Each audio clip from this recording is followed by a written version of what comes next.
This episode is sponsored by Will Gregg, owner of KME Auto Cosmetics, where you get more than you expect for less than you thought, and it's not by accident. You can locate KME 380 Neely Street, Sumter, South Carolina. Also, you can make contact with the owner, Will Gregg, at 803-840-8190. Train So Hard University, where it's just not a movement, it's a lifestyle. You can contact myself, Excalibur Miller, on Facebook, on my Instagram, The Miller Experience, or you contact my brother, T Miller, on Facebook, or on Instagram, Prodigal Son 36.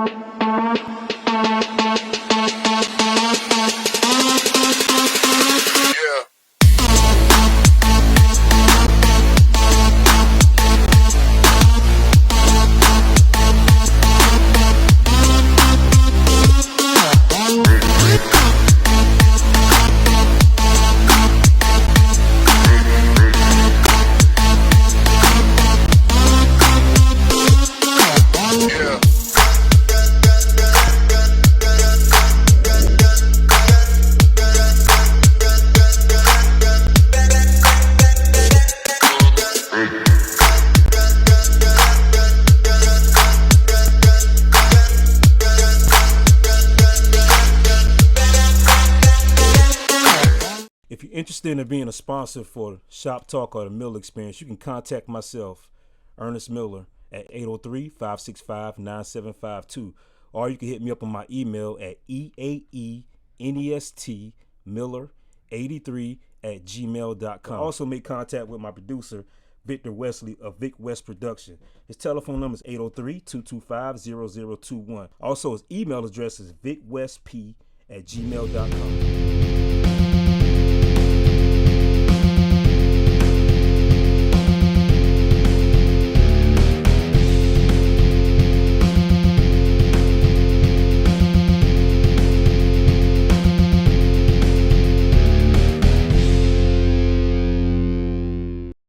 Welcome to the Miller Experience, where we have up close and personal conversations with people that I admire and fixtures of the game. And my next guest is definitely one of these guys.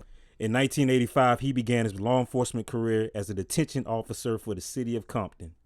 After that, he was head security of the legendary record company, Death Row Records. He's also a childhood friend and the right-hand man of Suge Knight. Ladies and gentlemen, the West Coast Fat Joe. Yeah, I said it. The West Coast Fat Joe. Mr. Reggie Wright Jr. Thank you for coming on the show, Mr. Wright. I've been watching you since the pandemic started.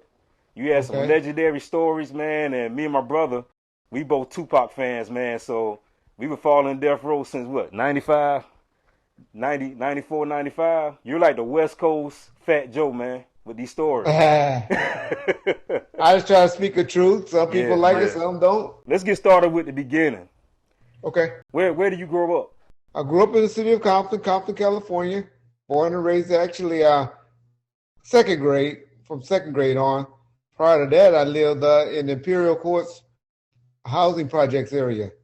My mom and dad would get mad if they hear me say I was in the projects, because I wasn't a project kid, but you throw a rock right across the street, you would hit the projects where we stayed at. Oh, wow. But we actually stayed in some little duplex just outside the projects. But they both grew up in the housing projects in Watts called the Imperial Courts Housing Projects.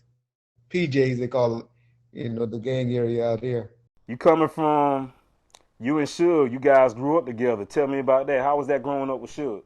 Yeah. So Suge is a year older than me. So when I first met him, it would have been at a junior elementary school called Stephen C. Foster.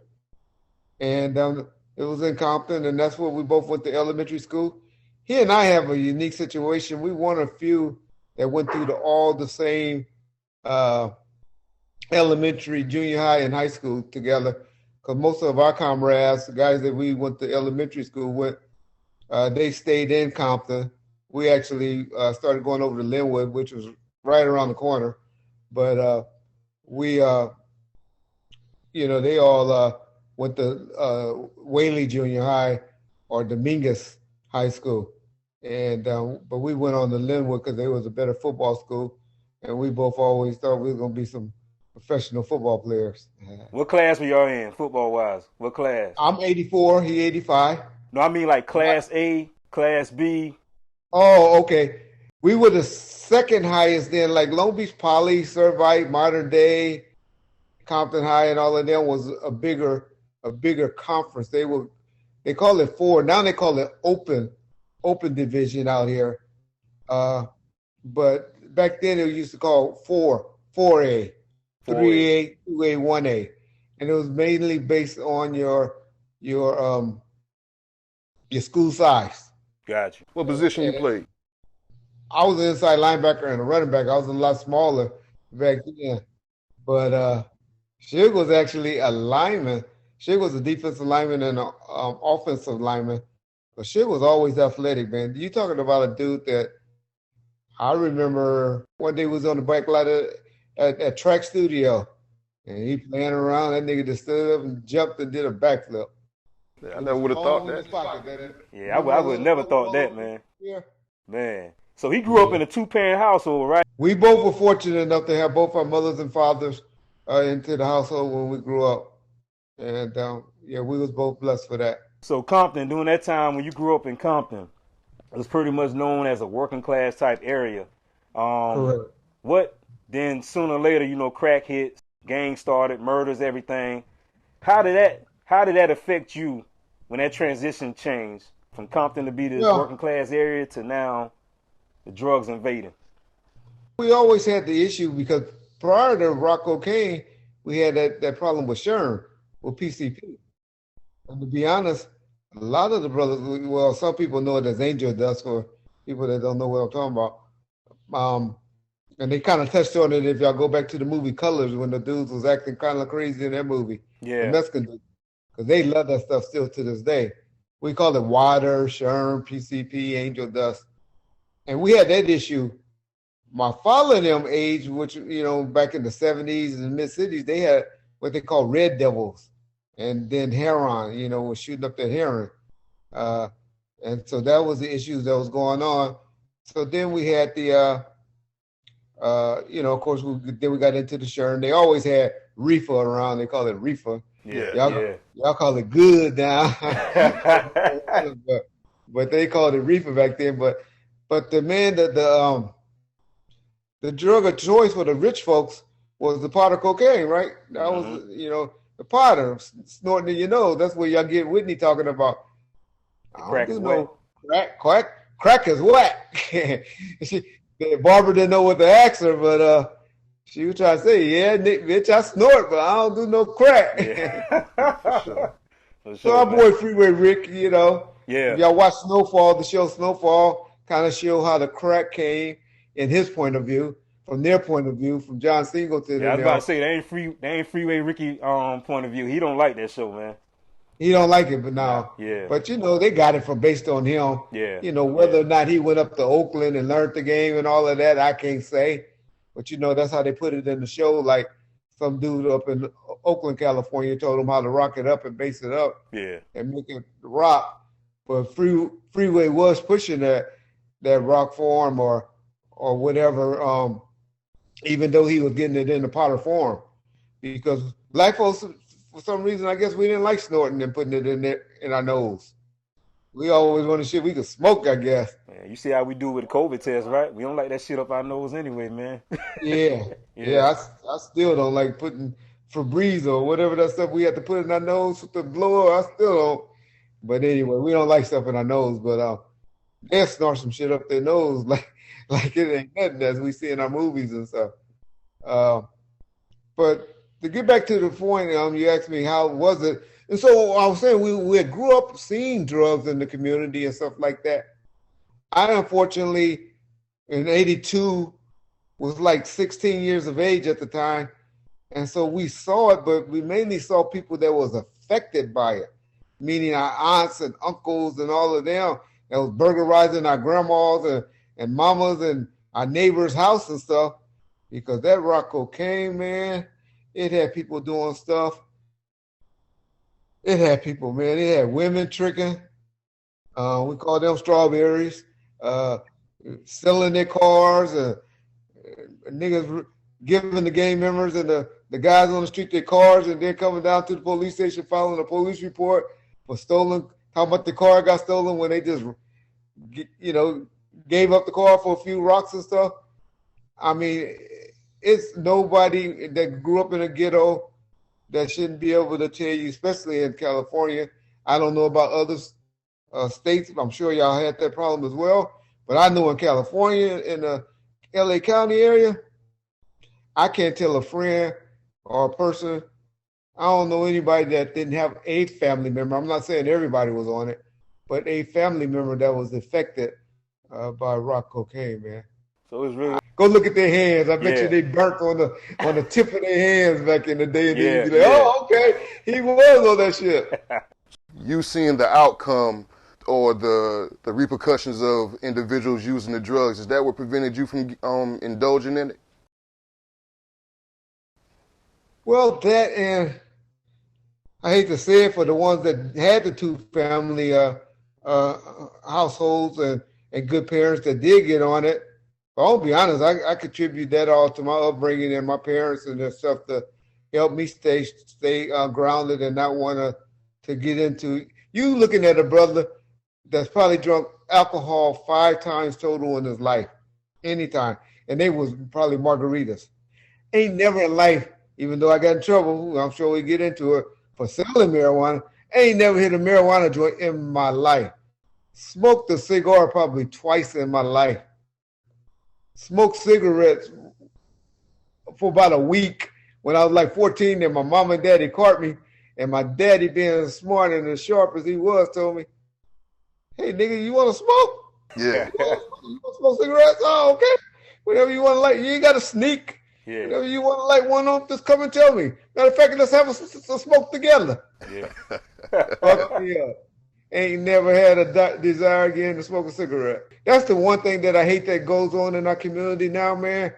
We had park and recreation programs and stuff like that back then, man. We had baseball diamonds to play baseball. It wasn't the best. It wasn't like the white boys when we went and played in their communities you remember the bunt, hit, and pitch or something like that, leagues, and we went to Cerritos or other little cities that had nicer diamonds. But our diamonds was okay. We had a gymnasium that was cool. It was Ludus Park Gym or Wilson Park Gym that was kind of cool. And then we had the Potwana football. Either you played in Greater Compton or you played in Paramount or Linwood.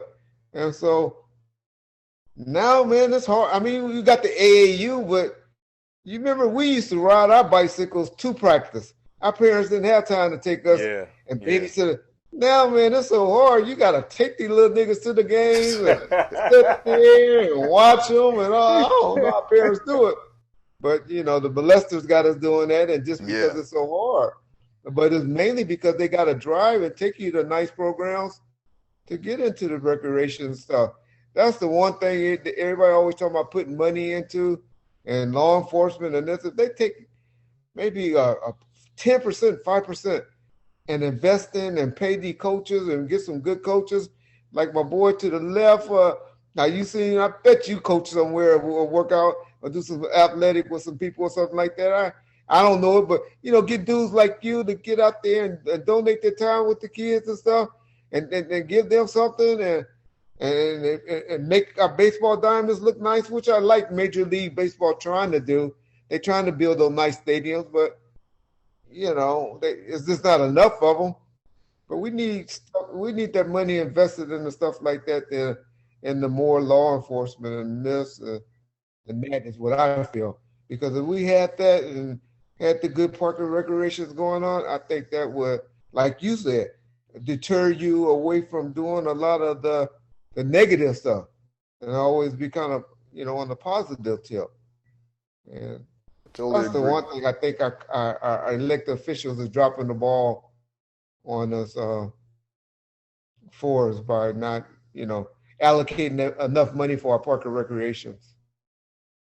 Yeah. No, that's another rant.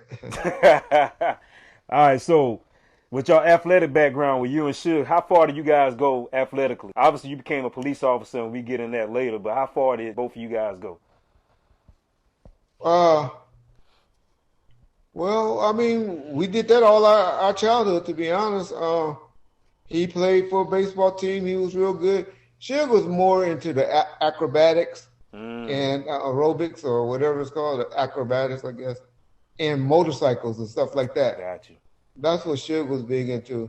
Riding and then instruments. He used to play the drums and stuff like that. So I guess that's what his father was pushing on him.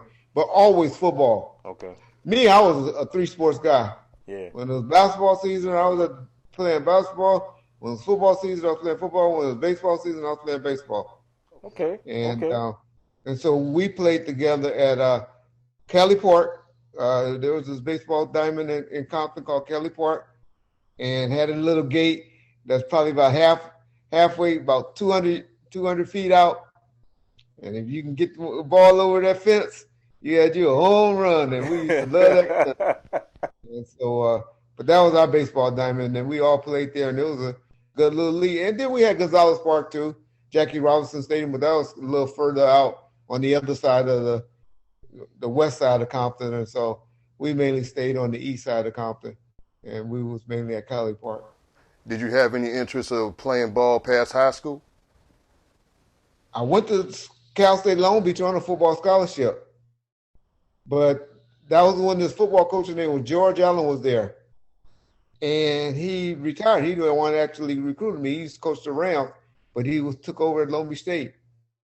And he retired the year or got fired. I forget which one it was.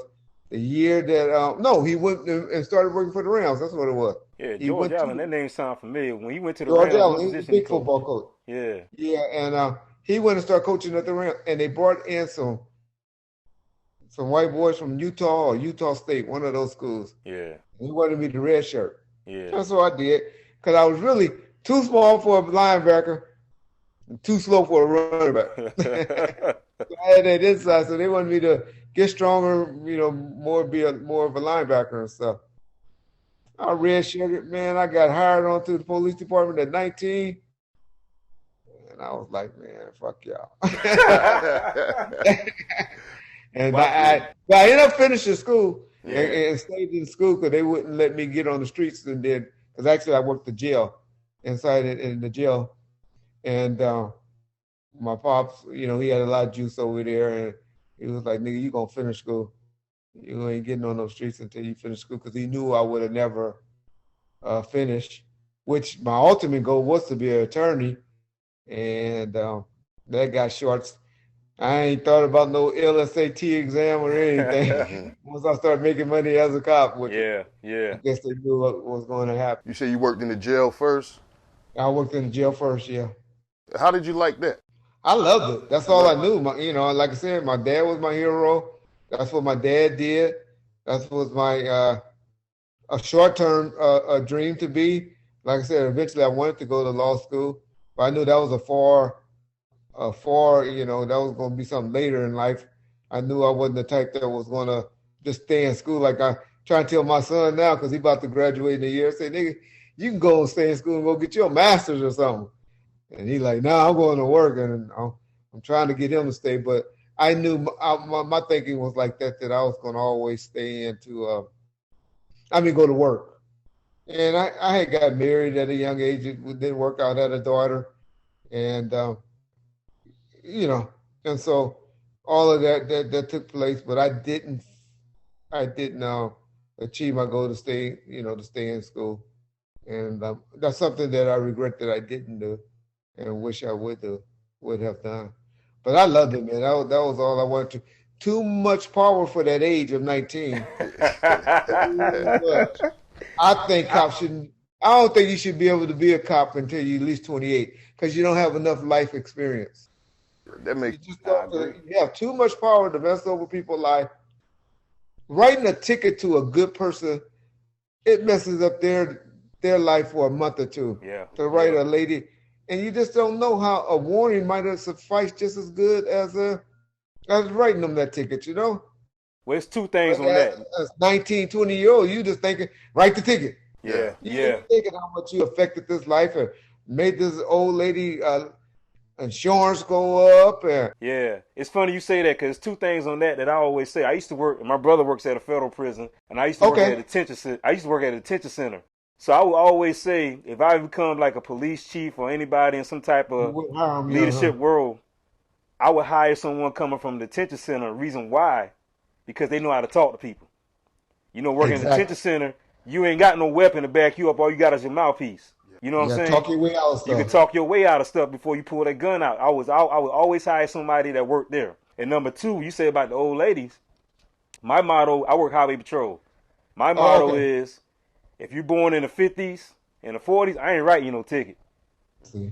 I ain't writing you no ticket. I'm gonna get you a warrant. That might be your medication money. You Now know? I had an uncle that was in law enforcement too, Yeah, and he was real cool, but he was a traffic guy, right? yeah, yeah.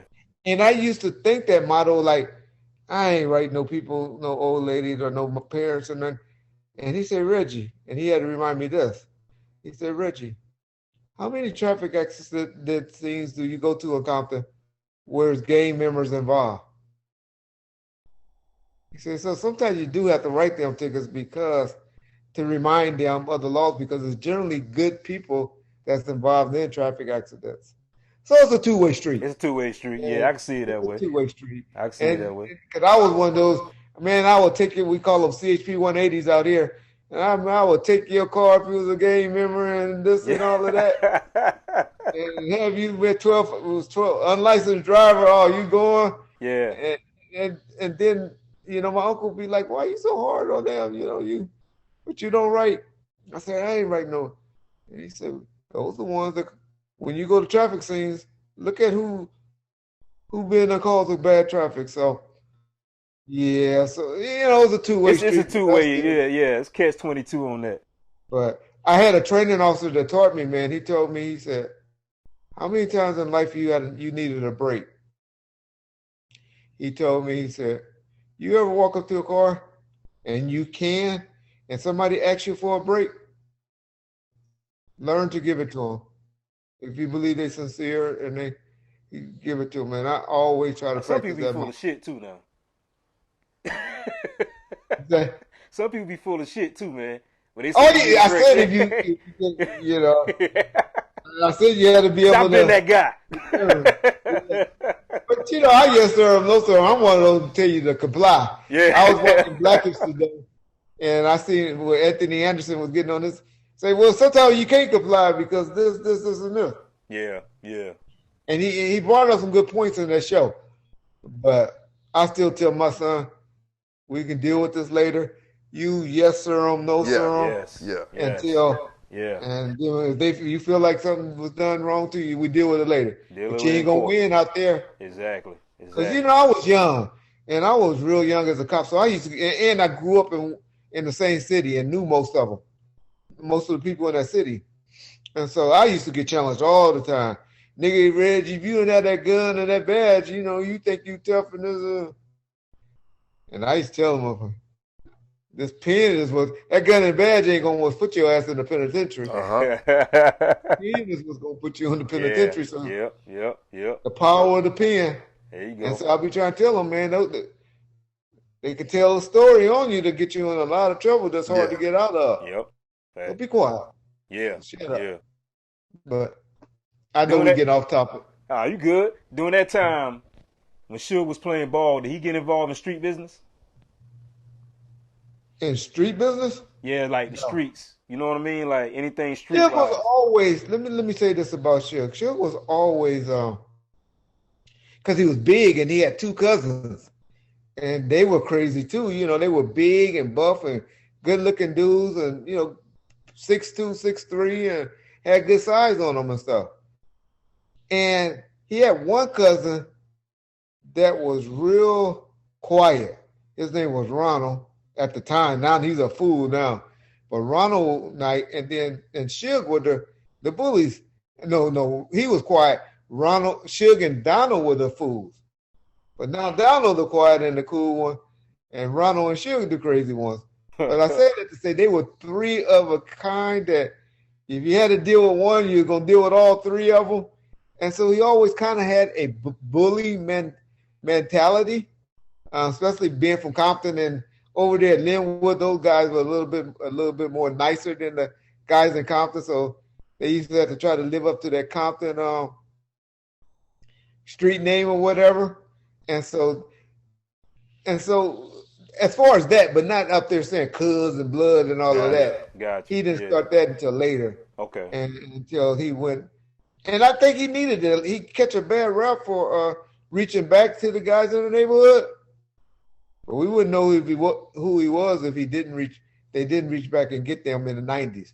I'm not saying in 2000s and 2021, 2022, you needed that type of atmosphere or element. But going around, traveling around in the communities, different communities in the mid 90s, when they were getting death row off the ground, he needed those guys that was with him, in my opinion. We're going to get into that. I saw somewhere on one of your videos that I believe Suge went to the 49ers training camp and he got arrested. It was actually the Rams. Yeah, the Rams. And he got arrested. He was a scout player for the Rams. Okay. But go ahead. And he got arrested. Yeah, he played against Jackie Slater. I remember he told me a story where Jackie Slater said, "Boy, you better slow down. We don't go like this in practice. Calm your butt down, youngster." Because Big Jackie Slater is all Hall of Famer. He's a big old boy. He can hurt you. They call that a practice All-American. Yeah, Jackie told him calm down, but yeah, he almost made. Suge would have made it, but that money was too slow for him. But he was still cool. He was hanging out with Daryl Henley, who we all know he eventually got in trouble with Daryl, and RB Ron Brown, the guy that was an Olympic track star. He ended up playing for the Raiders and stuff. That he was one of the first ones that had that quick speed when no NFL players, NFL teams started going at the guys with speed and to run back the kicks and stuff like that. This dude named Ron Brown, he was on the '84 Olympic team, won a gold medal on that relay team, and he got tight and got up under them, and then he met this promoter named Al Heyman and all of that, but he got cut by the Rams. I think he was on the scout. He played as a scout player, and so all those scout players kind of had the regular players didn't like him no way. Yeah. Then he got picked up by the 49ers. Gotcha. And then got a shot there, but he got arrested. I don't know if it was on the training camp or at the facility or just while he was in camp.